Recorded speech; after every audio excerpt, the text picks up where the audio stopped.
Hi, my name is Lauren McGough. I'm a falconer from Oklahoma, and I'm here visiting the archives of falconry.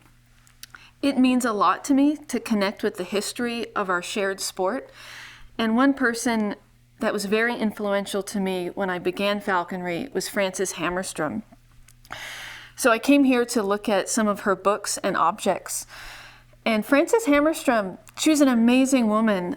Sadly, she died in 1998, and I began falconry in the year 2000. So I never got to meet her, but she has still loomed large in my personal falconry. And wonderfully, many of the falconers I know today have met her and spent time with her and have wonderful stories from being with Fran. So in case you don't know, Fran was a very influential biologist in Wisconsin. She worked under Aldo Leopold and was very instrumental in prairie chicken research and habitat preservation. And one thing that I really connected with about Fran was that she was an eagle falconer. And when I began falconry, I always had an interest in eagles, but there was very little information out there. So, I would look in libraries, Google up a storm, almost nothing. And what little that there was in English language literature was negative. Eagles were seen as too big, too slow, too aggressive. If you were a serious falconer, you didn't fly eagles. And I knew that couldn't be right. Why would Kazakhs in Mongolia be hunting with eagles for thousands of years if they weren't suitable?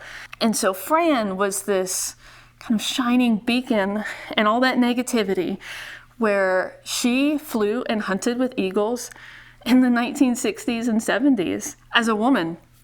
And it just, you hear often that representation is important, but representation is really important. And just the fact that I could look at her book, An Eagle to the Sky, was my favorite, where she chronicled her adventures with several different eagles, was hugely inspiring to me in pursuing that niche of falconry.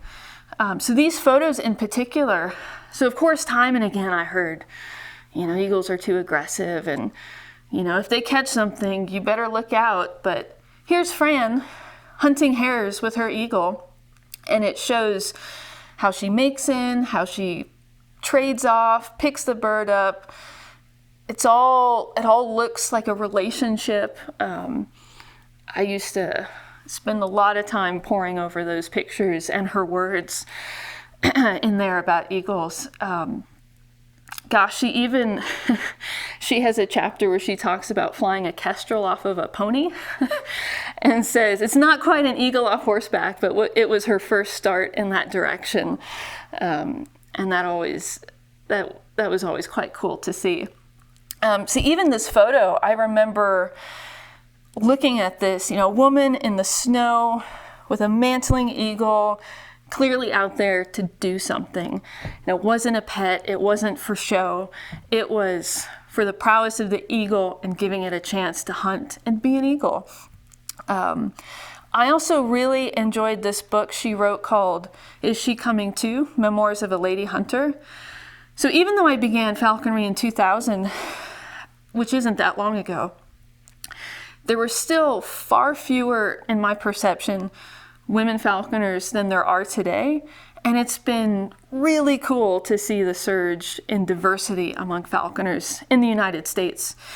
So I can only imagine what it was like getting started in the 50s and hunting through the 60s and 70s. So there are still a few stray things that happened to me that didn't make me feel great. So I would read her book, and me seeing another woman eagle falconer gave me the drive to keep pursuing what I was passionate about. So it's wonderful to come here to the archives and to connect to the history of our shared sport that truly means a lot to me and enriches my life. So I would encourage anyone, to come to the archives. You will find something that inspires you.